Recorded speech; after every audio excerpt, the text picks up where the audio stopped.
Tuhan. Selamat pagi Bapak Ibu Saudara kasih dalam Tuhan. Kita bertemu kembali pada pagi ini. Kita akan bersama-sama beribadah dan kita akan memuji dan memuliakan nama Tuhan di dalam setiap kehidupan kita, dimanapun kita berada. Dan khususnya pada pagi ini kita masih beribadah di rumah dan dengan keluarga, dan saya yakin dan percaya kehadiran Tuhan juga tetap ada di dalam setiap kehidupan kita. Maka itu sebelum kita akan merenungkan firman Tuhan pada pagi ini, kita akan berdoa, kita mohon pimpinan Tuhan supaya Tuhan tetap berbicara, menolong dan memberikan kekuatan di dalam setiap kehidupan ini. Mari kita akan tundukkan kepala, kita akan berdoa. Bapa yang kami sembah di dalam nama Tuhan Yesus, terima kasih kesempatan pagi ini. Tuhan perkenankan kami boleh menghampiri Tuhan. Ini semuanya oleh karena kasih kemurahan Tuhan yang diberikan dalam setiap kehidupan kami sebagai anak-anak-Mu. Kami yakin dan percaya Tuhan sudah siapkan berkat, kekuatan dan pertolongan di dalam setiap kehidupan ini. Maka itu Tuhan, pagi ini kami siap menghampiri Tuhan. Kami siap untuk merenungkan kebenaran firman Tuhan di dalam setiap kehidupan kami masing-masing. Kami membuka hati dan pikiran kami supaya firman-Mu dalam tempat yang layak dan berkenan. Terima kasih Tuhan, kami ucap syukur. Kami sambut firman-Mu hanya di dalam nama Tuhan Yesus. Amin. Puji Tuhan. Bapak Ibu Saudara kasih Tuhan, kita yakin dan percaya bahwa kita sebagai anak-anak Tuhan, orang-orang yang percaya kepada Tuhan, tetap mengharapkan dan tetap merindukan bahwa Tuhan itu ada di dalam kehidupan kita. Nah tentunya kalau kita boleh tetap mengingat bagaimana Tuhan ada, dia setelah dia bangkit menemui para murid-muridnya, dan kemudian nanti kita akan memperingati kenaikan Tuhan, dan juga kita persiapkan yaitu diri kita masing-masing masalah tentang atau memperingati tentang pencurahan Roh Kudus, ya. Maka itu untuk kebenaran firman Tuhan pada pagi ini tentunya akan boleh mulai mendasari bagaimana kuasa Tuhan, kuasa Roh Kudus itu akan bekerja di dalam kehidupan kita masing-masing. Nah, pagi ini saya akan berbicara tentang menjadi anak Tuhan. Tentunya tidak asing bagi kita semua kalau yang disebut menjadi anak Tuhan, ya, seperti yang dikatakan di dalam firman Tuhan, yang menjadi keyakinan kita bahwa kita adalah orang-orang yang sudah percaya di dalam Tuhan Yesus. Nah, kebenaran firman Tuhan pada pagi ini kita akan ambil di dalam kitab Injil maksud kami, kitab 1 Yohanes pasal yang kedua ayat yang 28 sampai pasal yang ketiga ayat 1 dan 10. Tapi saya nggak akan baca secara keseluruhan, dan saya akan membacakan beberapa ayat yang tentunya akan berkenaan dengan menjadi anak-anak Tuhan. Nah, berbicara menjadi anak-anak Tuhan, tentunya sini bukan secara lahiriah, ya, tetapi tentunya kita akan berbicara masalah status keberadaan kita, atau kalau kita boleh sebutkan secara rohani, seperti itu. Dan kalau kita boleh merenungkan hal ini terjadi di dalam kehidupan kita, bahwa kita menjadi anak Tuhan itu adalah suatu anugerah yang sangat besar, ya, kalau boleh terjadi di dalam kehidupan kita menjadi anak Tuhan. Kenapa hal itu merupakan satu anugerah yang sangat besar? Karena di dalam 1 Yohanes ini memberitakan bagaimana tentang kehidupan menjadi anak Tuhan itu. Saya menulis ada beberapa hal yang di sini yang perlu kita renungkan. Yang pertama, kalau kita membaca tadi 1 Yohanes pasal yang ketiga bagian yang pertama, di situ dituliskan, ya, lihat betapa besar kasih yang dikaruniakan Bapa kepada kita, sehingga kita disebut anak-anak Allah. Dan memang kita adalah anak Allah. Karena itu dunia tidak mengenal kita, sebab dunia tidak mengenal Dia. Satu kebenaran yang luar biasa yang Tuhan tunjukkan di dalam kehidupan kita kalau kita sebagai menjadi anak Tuhan di sini. Ya. Dikatakan dengan tegas, dunia tidak mengenal kita karena kita bukan dari dunia. Maksudnya saya katakan dari awal bukan secara lahiriah, ya, tapi roh kita. Dan di sini dikatakan di dalam 1 Yohanes tadi bahwa Tuhan mengenal kita. Tuhan Maha tahu di dalam keberadaan kita. Tuhan peduli di dalam kehidupan kita, dan Tuhan tanggung jawab di dalam kehidupan ini. Ini sesuatu hal yang sungguh luar biasa. Maka itu kalau kita ingat minggu yang lalu, saya sedikit akan mengulang bagaimana kehidupan yang dikenal oleh Tuhan. Atau sebagai satu contoh misalnya kalau melihat yang lalu, yaitu kehidupan Paulus pada Timotius. Dia yang mengenal, berarti dia begitu dekat.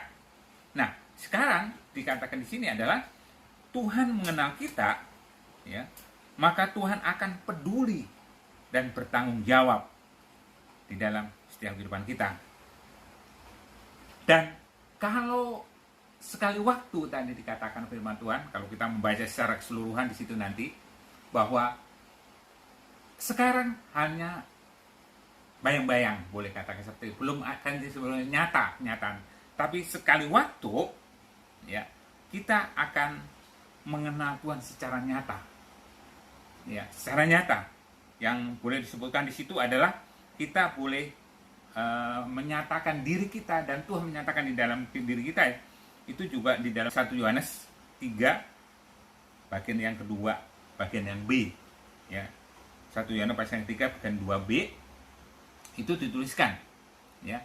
Kita akan menjadi sama dengan seperti Dia sebab kita akan melihat Dia dalam keadaannya yang sebenarnya, bukan yang akan datang.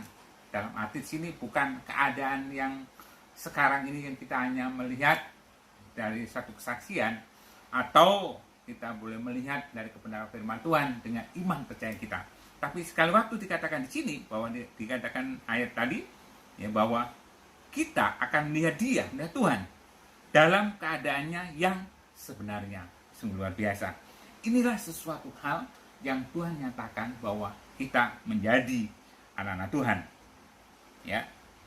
Dan hal itu Tuhan mengatakan bahwa akan diberikan kita kemampuan, ya, bukan hanya kekuatan di dalam kehidupan kita, tapi kekuatan dari diri kita sendiri, tapi dari Tuhan yang akan memampukan untuk menjalani dalam kehidupan ini. Ini sesuatu hal yang luar biasa. Maka itu nanti kita memperingati hari setelah kenaikan pencurahan Roh Kudus, dan kemudian kita boleh akan berdoa, kita akan mohon. Karena apa? Roh Kudus itulah yang akan memampukan di dalam kehidupan kita, yang terus akan menuntun di dalam kehidupan kita untuk menjalani kehidupan di dalam kebenaran demi kebenaran yang Tuhan katakan dalam kehidupan ini. Ya, jadi menjadi anak Tuhan di sini adalah Tuhan mengenal di dalam kehidupan kita, Tuhan mau peduli di dalam kehidupan kita, dan Tuhan bertanggung jawab dalam kehidupan kita. Kemudian yang berikutnya, kalau kita lihat selanjutnya, bahwa kehidupan ini akan berarti kalau kita boleh mendapatkan pengampunan dosa. 1 Yohanes 3 ayat yang kelima dituliskan demikian.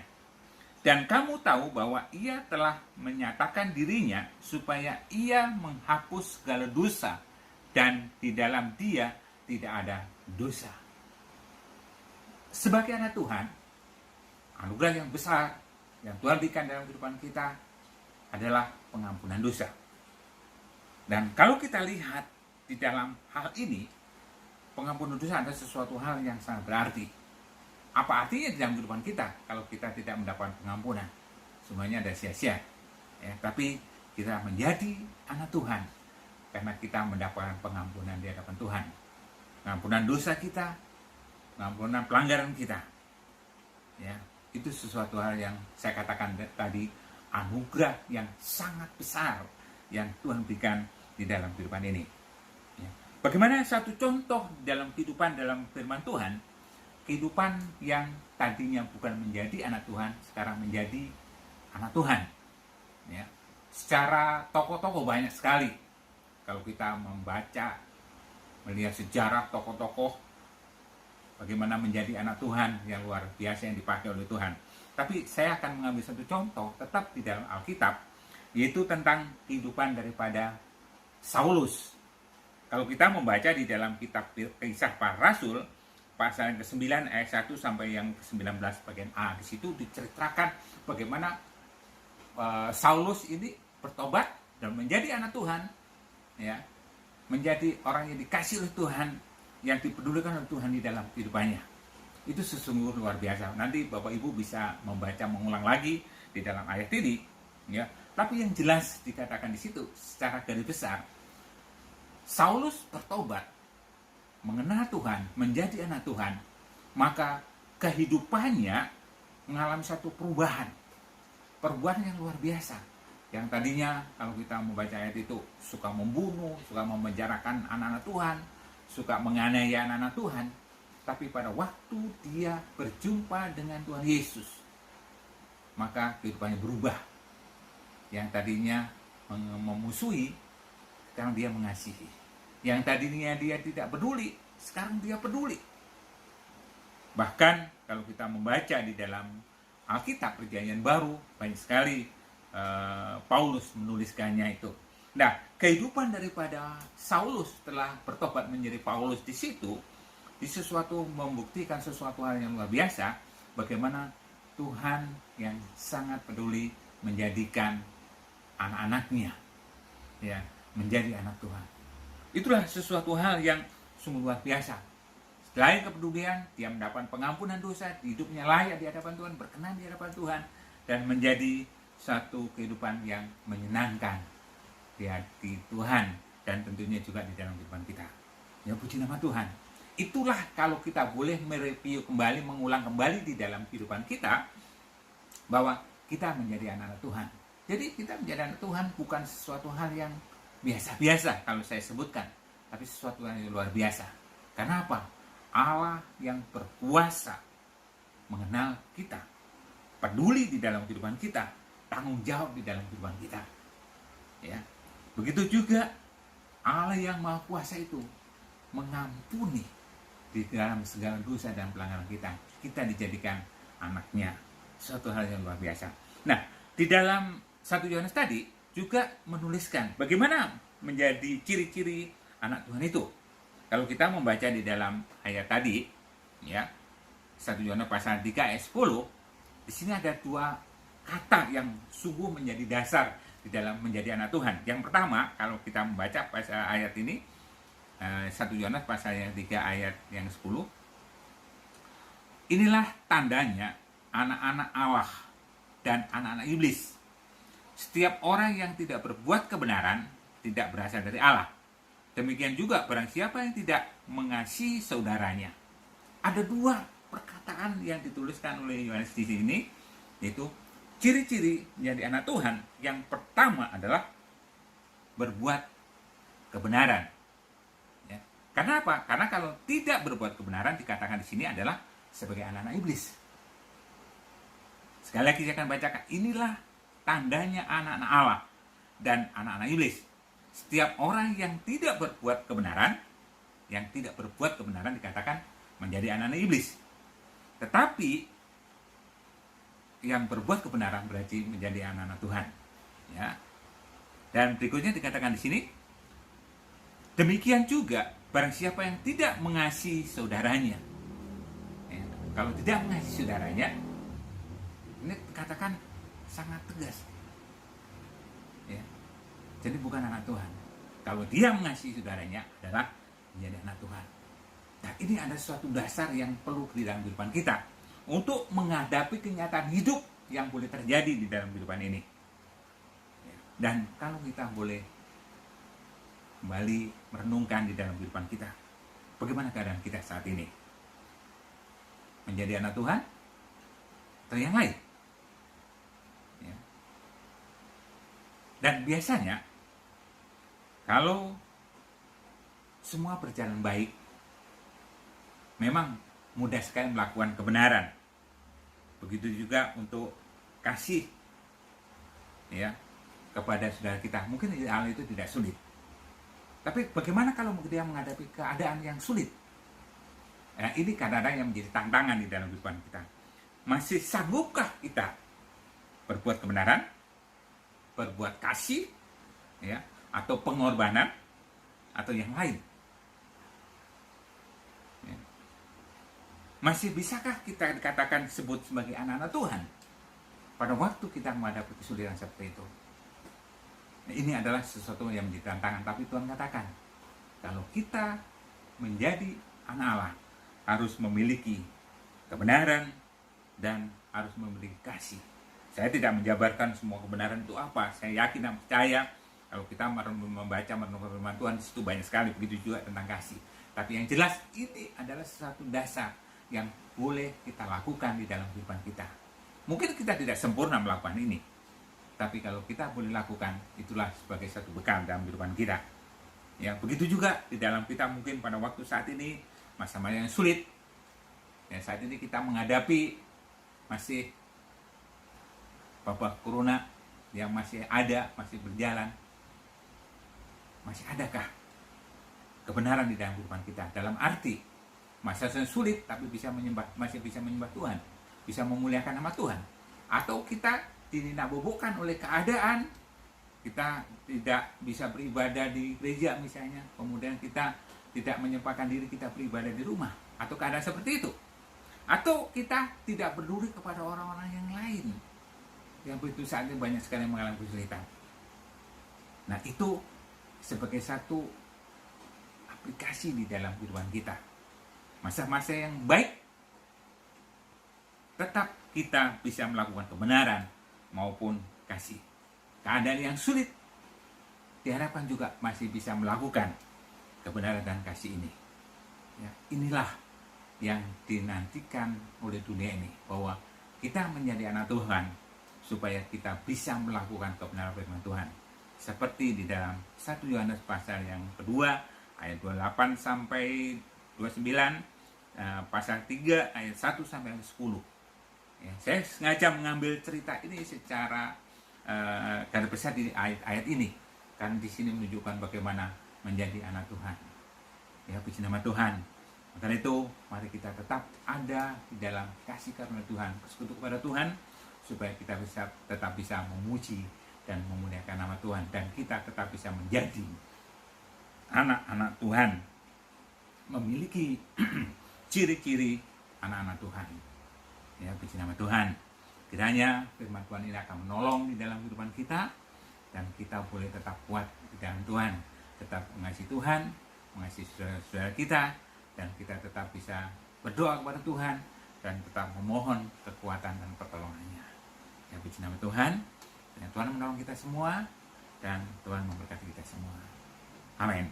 Mari kita akan berdoa untuk firman Tuhan ini. Kami bersyukur Tuhan, Tuhan masih memberi kesempatan kami boleh merenungkan kebenaran firman-Mu.